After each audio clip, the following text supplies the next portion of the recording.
we are polling for your interest for the next parallel sessions. So the parallel sessions that will start after the morning tea break. It's time to put your interest so that we know how many people are interested more or less in which session. Thank you.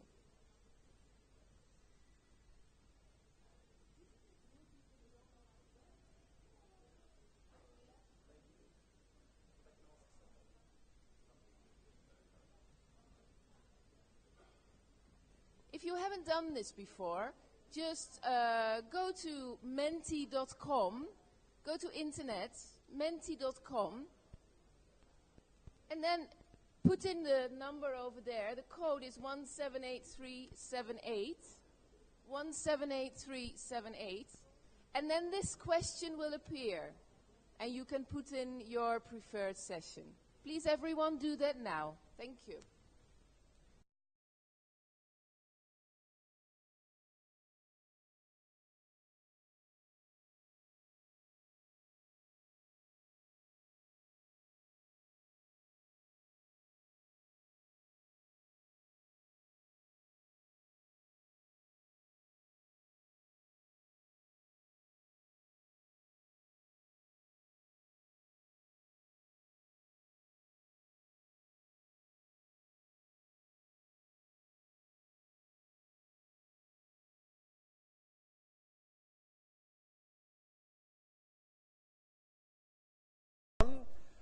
I just have a couple of announcements that may be of interest before we begin. First of all, if you're interested in going to Tamil this evening for the Tamil by Night tour, you need to register at the registration desk by 3 o'clock this afternoon. So if you want to go on the Tamil tour, please register your name at the registration desk by 3 p.m. at the latest. If you had your photograph taken yesterday, that photo will be available outside, hard copy, on a pinboard a little later on. So do pick up your photo from the lobby just outside this hall. Those of you who still have pending travel claims to put in, please give all of the necessary documents to the people at the registration desk today. And finally, if you're not intending to go to Tamil this evening, buses to your hotels will leave ICIMOD at 5:30 this afternoon, just after the final session. So buses to hotels, if you're not going to Tamil, at 5:30. So I'd like to open this morning's proceedings then by inviting Dr. David Malden to the stage. David.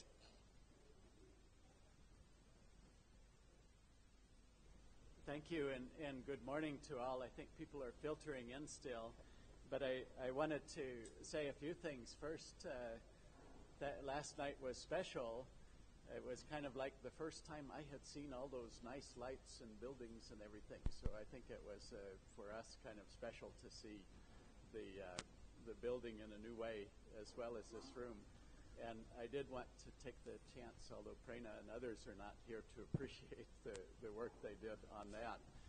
The other was, I got a note from the president's office, and she had gone to the booths and the stalls and exhibitions and was quite happy doing that. So she's actually sending some more people over here. So it was quite encouraging that the president's office was also seeing this as a very, very good event. So that was happy for our staff. But let's today, I still feel there's a lot of energy in the room. We'll have a lot of good discussions as well as the day proceeds. So welcome everybody once again, and definitely look forward to the feedback from yesterday's session and also the sessions today. Thank you all for coming today. Thank you. And if I could just, I wish the people weren't here, but even though they're not, just give the people who set up the nice event last night, if you could give them a round of applause. We'll do it again, but I'll tell them about it, but they're appreciated. Thank you. So our first session this morning then is looking at the key messages and lessons learned from the parallel sessions in day 2, and hopefully this will feed into the parallel sessions that we're going to have this afternoon. I'd like to call the session hosts to the podium, please. That's Drupad Chowdhury and Laurie Vasily from ICIMOD. And also, could I ask the panel members to please take the stage? Thank you.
Thank you, and good morning. Good morning to you all. It was a lovely day yesterday, a lovely celebration in the evening together, and I'm very happy to be here this morning.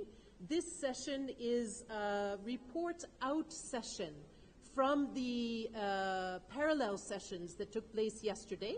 So our panelists are all either chairs of those sessions or other people who are representing the chairs of those sessions. Some of the chairs of those sessions unfortunately could not join us this morning, but we have representatives from all of the different sessions. We only have 45 minutes, and I'll ask each of the panelists to make a 5-minute presentation about the key messages, but also, as Andrew had mentioned, in relation to the mechanisms that we'll be talking about in the later parallel session. Those mechanisms are policy, knowledge, markets, and regional cooperation. So I'll introduce the session, the panelists, as I ask you to speak, if that's fine. I think they've had formal introductions generally while chairing the session. So I'll ask Dr. Yang Yongpin, who's the Deputy Director of Kunming Institute of Biology, Chinese Academy of Sciences, to speak about his session, which was Sustaining Ecosystems and Biodiversity. Thank you. Thank you very much.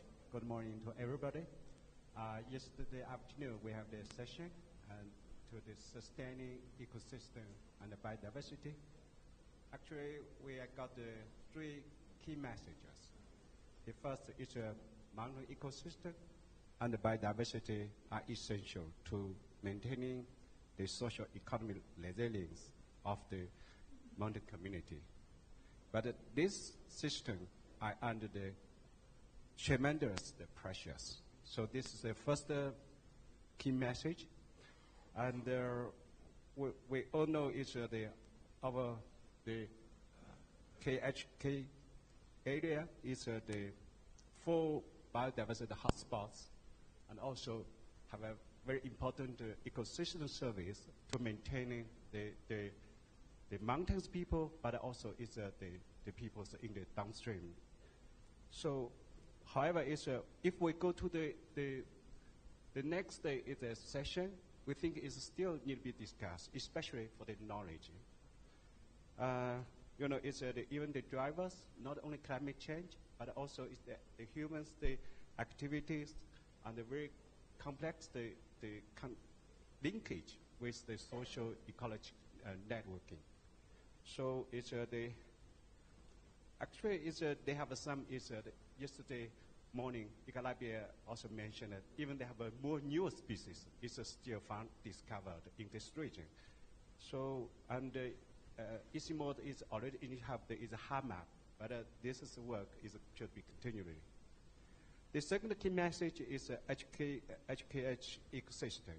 I contribute more to the SDG development, but increase the investment is supporting the collectively and the transportive the change must be made or needed.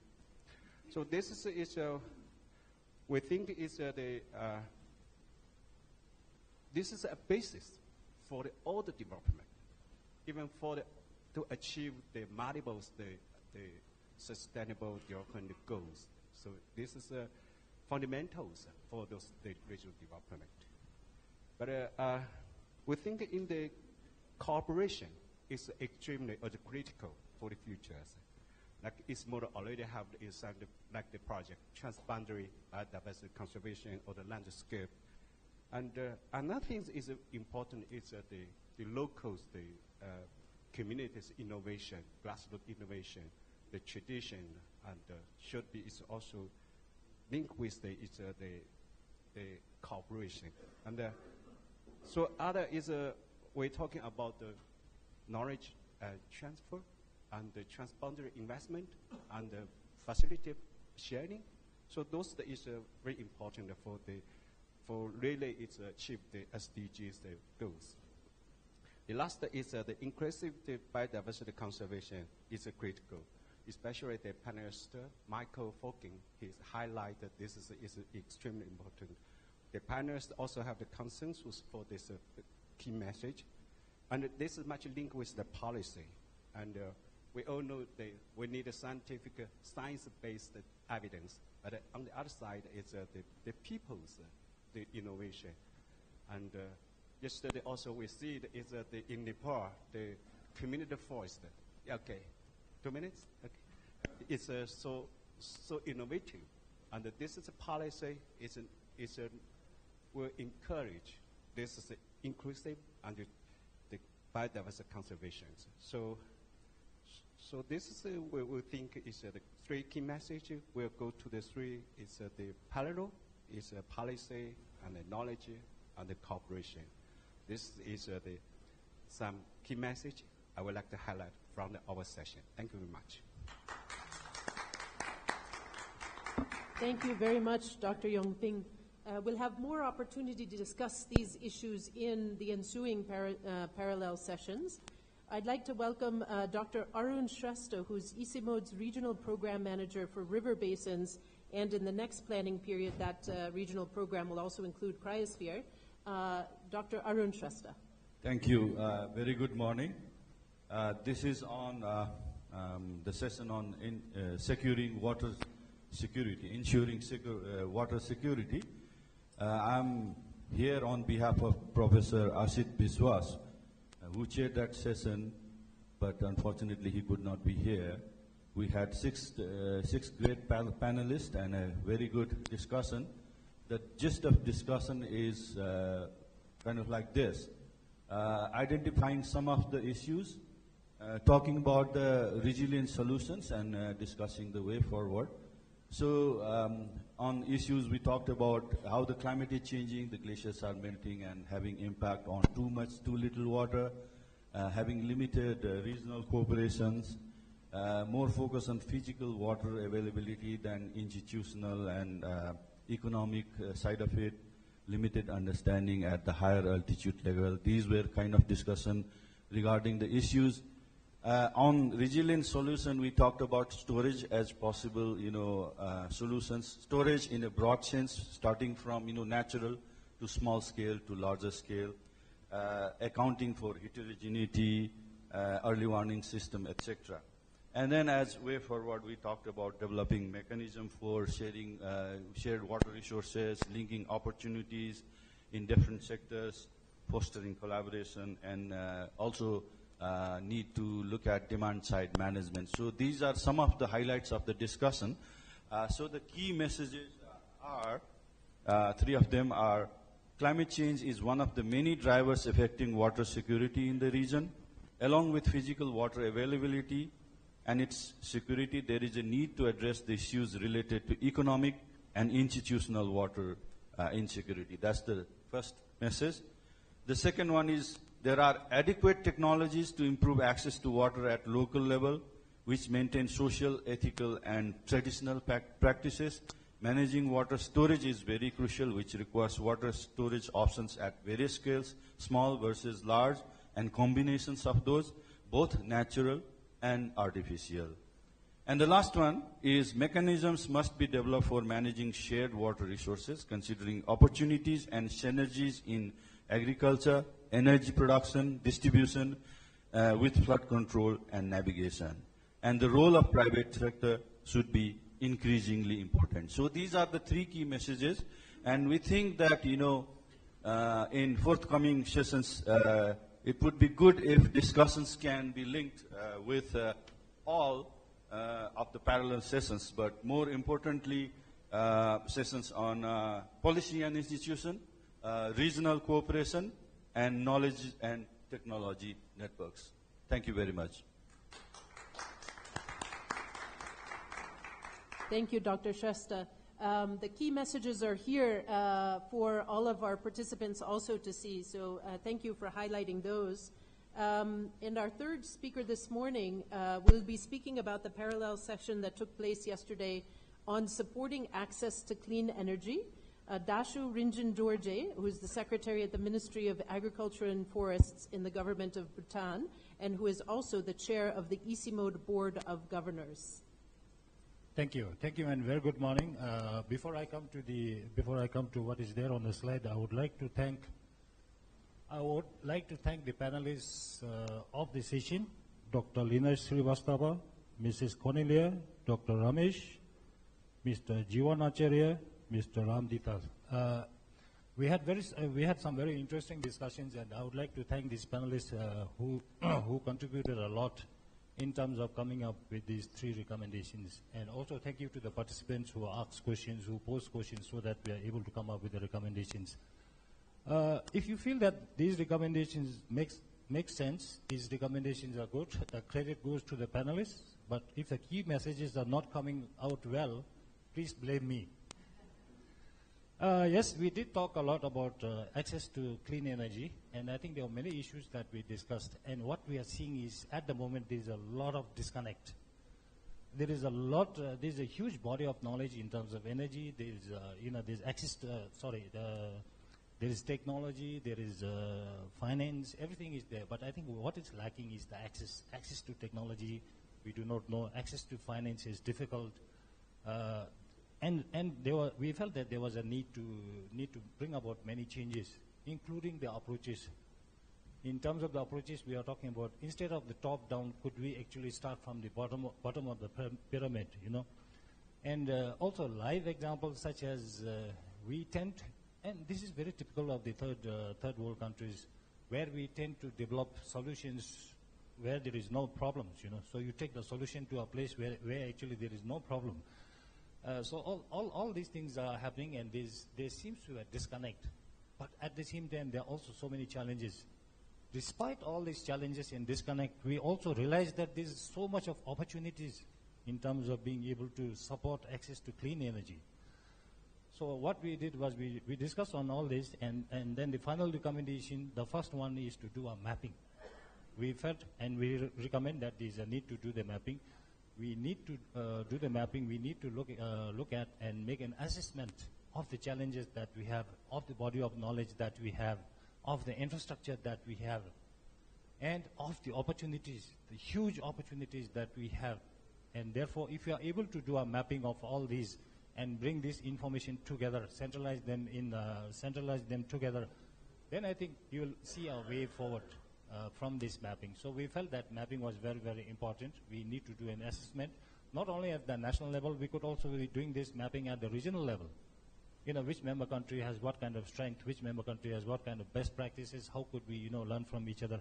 So mapping, I think, is one of the core things, the first things that we need to do if we are going to be collaborating in energy. The next thing we talked about was, yes, we could do this mapping, we could create this database, we could have information, we could have sharing of knowledge, but how are we going to do it? Because there is no one single institution that is going to be taking care of that. There is no institution that is going to be looking at these things. There is no single institution where you can actually go and look for accountability, accounting systems. So then the second recommendation the panel came up was, we need to have a regional institution that will take care of all these issues that we are facing. So it could be that regional institution, a single regional institution that can have linkages to all the member countries, and that will also provide access to information, provide access to sharing of experiences, and all such other required information in terms of energy, because energy is very complex, and therefore this could also mean that we have different technologies for different areas. We have different because issues are different, problems are different. So you need to customize the requirements for different areas and places. So we need to have an institution, and I'm very glad to inform the gathering here that at the ICIMOD we are very soon we are going to have a center of excellence that will be looking at renewable energy and energy efficiency. And of course, there is also a goodwill from the donor agencies saying that donor agencies are willing to support such kind of institutions for coming up with clean energy. We also talked about the enabling environment. I think policies are very important. Legal frameworks are very important. You need to create this enabling environment at the national level, at the regional level. At the national level, I think we're also looking at how could we create this enabling environment so that we're able to attract investors, not only from outside but from within. If you look at how things are being done in these member countries in the region, I think we are also looking at lesser participation by the private sector. So how do you enhance those kind of things through legislations, through creating this enabling environment? It's not only from within the country, but also from outside the country. How do we attract foreign investors into coming up with this clean energy so that it is a win-win situation? It serves as a business purpose, but at the same time, we are also able to provide this clean energy, affordable and clean energy to all the people that we have in the region, because this is one of the SDGs. So these are the 3 recommendations. Thank you very much. Thank you very much, Datu Rinjan Dorji. Our next speaker will be speaking about the yesterday's session on promoting food and nutrition security. Dr. Tashi Dorji is ICIMOD's livelihood specialist in conservation and development. Thank you, Laurie. I am reporting back to the conference on behalf of our session chair, who could not be here this morning.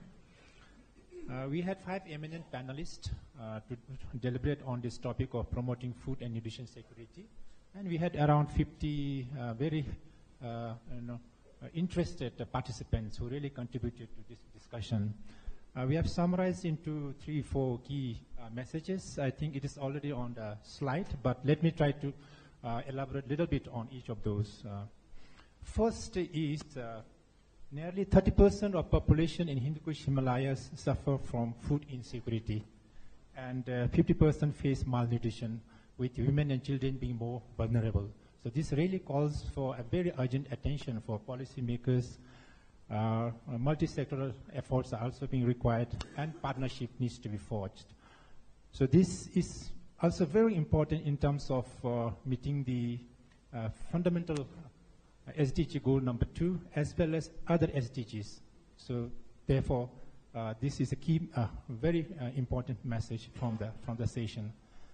The second point is Hindu Kush Himalayas is a reservoir of rich agrobiodiversity in terms of both the plant as well as animal genetic resources, which are well adapted to local conditions and they are of high nutrient content.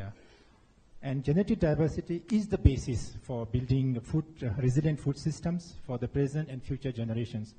However, these resources are under threat of extinction due to gaps in knowledge, awareness, lack of awareness, inadequate policies, and institutional support. So therefore, the session discussed about the need for agrobiodiversity conservation and promotion to achieve food and nutrition security in the Hindu Kush Himalayas. The third one is also somewhat related.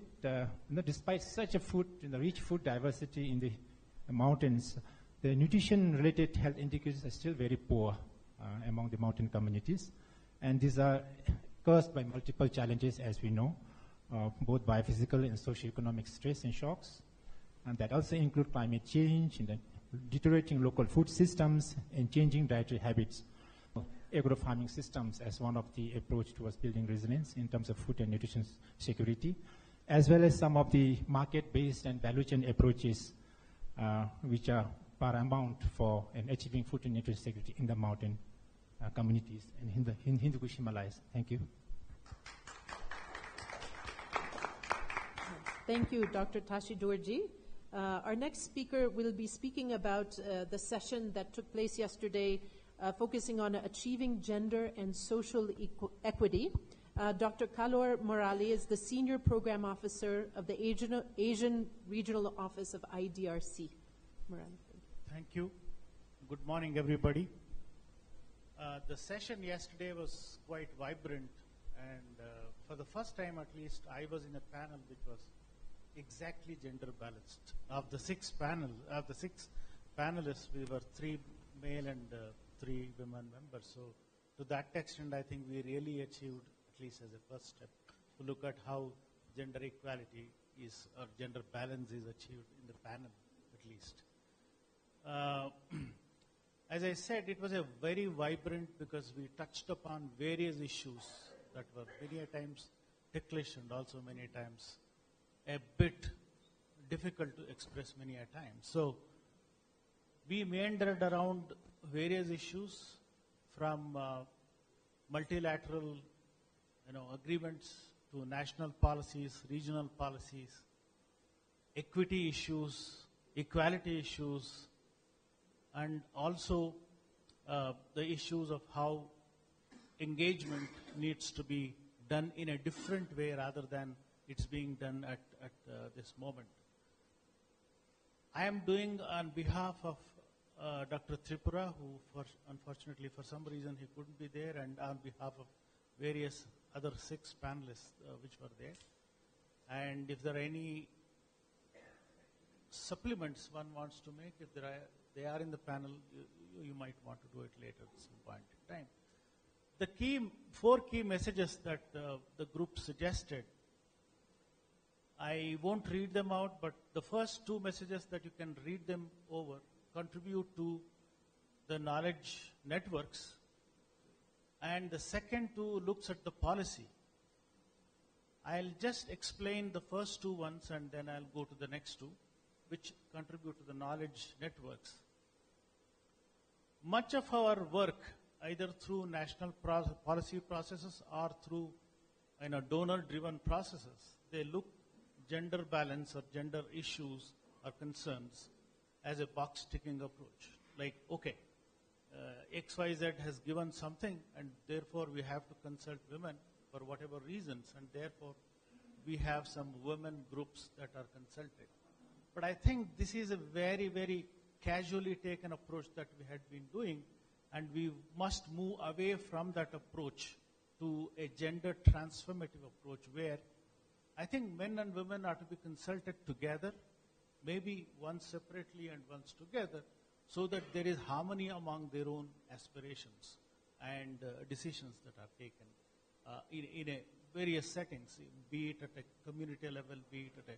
So this kind of approach needs to be taken. Perhaps there are several examples where such approach have worked, and the groups need to learn from each other. This is where I thought knowledge networks can help. And the second key message that we are giving is community-based participatory approaches.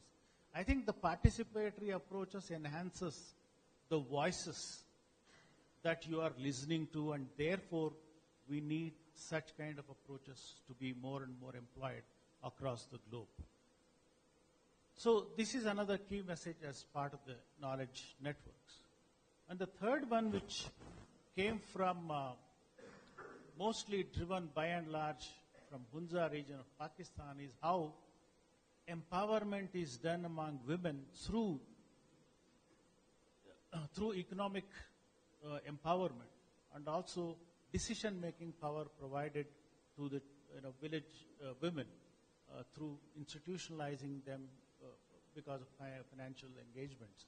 And this has really provided excellent examples, and that needs to be done. So the key message is that enhanced women capital can lead to women leadership. So providing leadership to women not only enhances the nature of work that we are trying to do at that level, and also it will, the knowledge that is among the women will also help lead towards a lot of sustainability issues in that region. And finally, decision-making mechanisms must include voices and knowledge of the people that is horizontal. Because many a times, whenever there is an empowerment of women that happens, that soon fizzles out because of the other related issues that women face. So, and therefore, the empowerment of women vertically as well as horizontally needs to be done almost at the same time. Otherwise, the empowerment that you do at the women's level will not stay long. So this is another key message that our group wanted to provide. I guess these two, the last two, are policy issues that we need to change. How empowerment needs to be done, and how decision-making powers, particularly through leadership to women, are to be made through policy changes that needs to be at national as well as regional levels. Thank you very much. Thank you, Dr. Murali. Our next speaker is Dr. Ram Prasad Lamsal. He'll be speaking, excuse me, sorry, about a parallel session that took place yesterday focusing on ending mountain poverty. Dr. Ram Prasad Lamsal is the Joint Secretary in the Government of Nepal's Ministry of Population and Environment. Dr. Lamsal. Thank you very much. I am reporting back on session related to ending mountain poverty. We had 5 panelists, namely Dr. Ganesh Thapa, Dr. Carolina Edler, Dr. Yu Phang Shu, Dr. Gulam Rasul, and Dr. R.C. Sundariyal. I would like to extend my sincere thanks to those panelists. And 8 audiences, they took part in question, answer, and discussion. The key message that came out of the sessions are presented in the screen. The first message, that is mountain specificity, demand mountain-specific poverty reduction strategy, including with equalizing institution and value-based approach.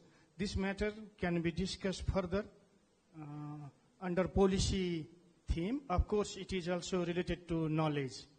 The second message, that is regional cooperation essential to improving connectivity, ensure safe labor movement, and to promote trade and investment. Of course, this is the matter related to regional cooperation, and this can also be linked with market.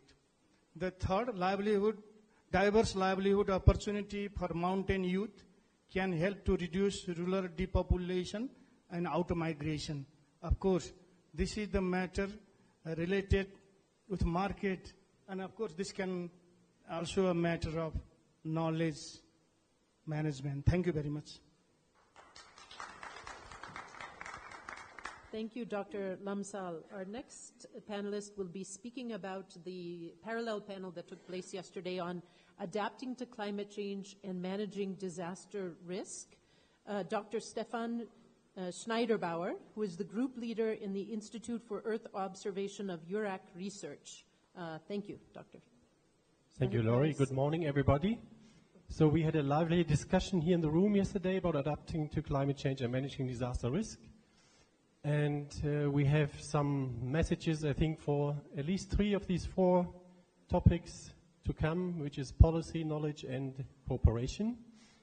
The first thing that we can say about knowledge is that we found out that there's a strong need for a stronger link between the science and this existing local and indigenous knowledge.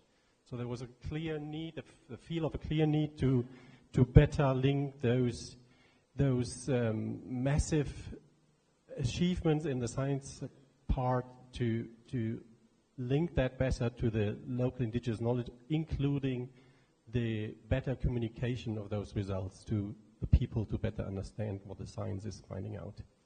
The next point, and this is basically, maybe we come to that later. So the next point would be that there was a strong need also identified for regional cooperation by the transfer of knowledge. There was felt that very, very large differences in the quality of the knowledge in the various regions, and that those who are who have a lower level of knowledge, let's put it this way, could definitely benefit from a transfer of knowledge. More linked to policy and institutional issues is the point that we have the existing frameworks of SDGs and the Sendai framework and the Paris Agreement, and we agreed that there is a strong overlap of issues, and basically by looking at the objective, the general objective that these frameworks are aiming at, which is the reduction of loss of life and quality loss of livelihood, that those represents a great opportunity to bring these frameworks together and let them work together towards those overall objectives. There was also a clear feeling that this actually is a great opportunity at the moment. There's a great momentum that all the awareness and money that is put on the idea or the question of climate change adaptation in particular, that this can foster at the end the development of mountain communities. And the last point that was clearly mentioned and very personally brought also here from our panelists, but also from the audience, was that all this has not a lot of time. There's a strong urgency for action in the whole field. So these were our messages. Thank you very much. Thank you, Dr. Schneider-Bauer. Our last panelist speaking this morning about yesterday's parallel sessions will be speaking about the session on building economic opportunity and investment. Dr. Teresa Fogelberg is the Deputy Chief Executive of Global Reporting Initiative and the former Director of the Netherlands Ministry of Foreign Affairs. She's currently an independent member of ICIMOD's Board of Governors. Thank you. Thank you. First of all, good morning, everyone. And I was realizing that we're now exactly halfway in the conference. Isn't that correct? And so I would like to say that, how wonderful this conference is and how impressed I am about the sophistication of the content, but also of the organization, and the fact that every morning we get a daily report, beautifully printed. I mean, it takes such a lot of organization. So a big compliment to everyone who is behind this conference. We had an excellent panel yesterday afternoon talking about economic opportunities and how we can develop products and services in the local and the global value chain for mountain communities with a special focus with, I'm not being clear here, how we can develop a local and global products and services for the value chain for mountain communities with a special focus on women and youth. And what was interesting is that we had a panel consisting of 5 experts, 3 of whom are business leaders from Nepal, from Bhutan, and from Bangladesh. And we had only 1 scientist, and then we had one representative of a locally present foundation NGO. So I think that is, and we had a very lively discussion also from all the participants, of course, amongst whom there were very many researchers. So that means that we had a very lively discussion with actually also a lot of difference of views. So, there was no consensus, and I think that actually really triggers an excellent debate and also gives, inspiration for a research agenda. And by the way, today, later on, there will be a session on markets and business opportunities. So you could say that the discussion will continue. I think one of the things that we were having disagreement on in the group was how easy or how difficult entrepreneurship is in the Hindu Kush Himalaya region. And there was there was a lot of, for instance, different views on motivation of local entrepreneurs, and there was also quite a lengthy discussion on factors that obstruct the economic opportunities and investment. And for instance, this issue of long-term and short-term interest when farmers or local communities can sell their land for a quick profit versus really investing for the future generations. We also talked about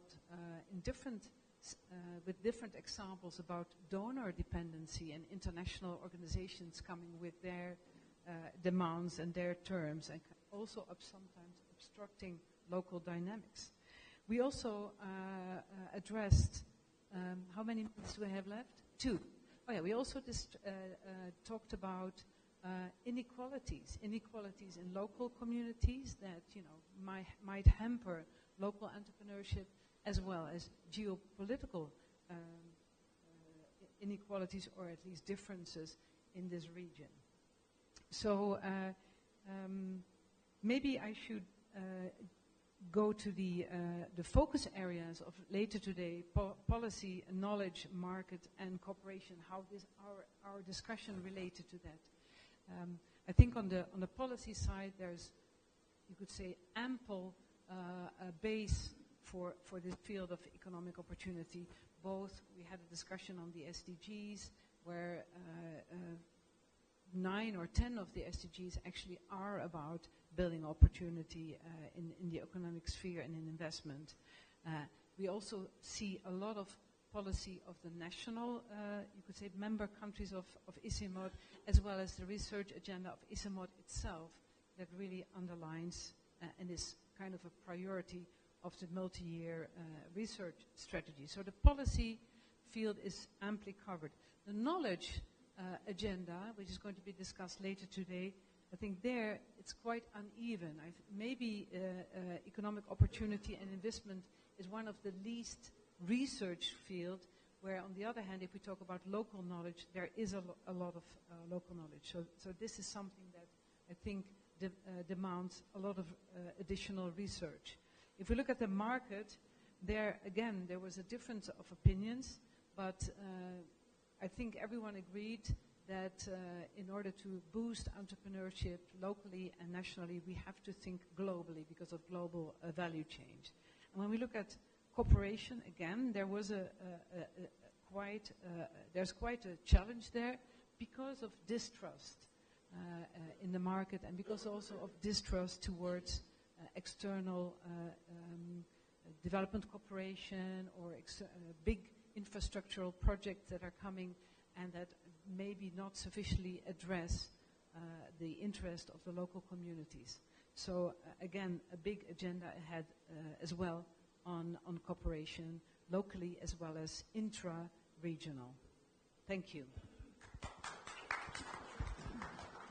Thank you, Dr. Fogelberg. And thank you, a big thank you to all of our panelists from my side. It can be quite difficult to synthesize conversations that likely had some convergence, but some divergence as well. So thank you very much for doing that.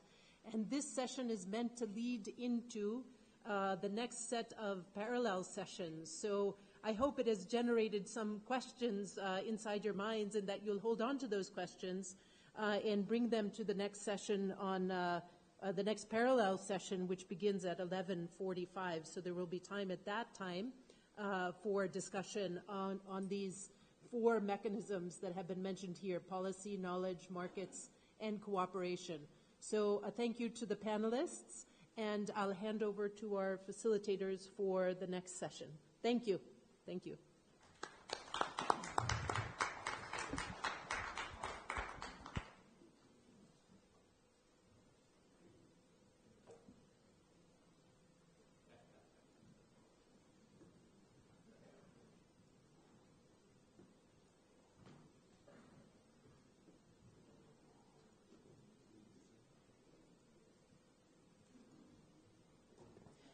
Before we move on to the next session, we have another challenge for you. There is no opportunity in the previous session, as you've seen, for comments and questions and answers. But we have another mentee for you, and a very interesting one, because we could start seeing solutions coming out of the previous sessions. And I'm sure all of you have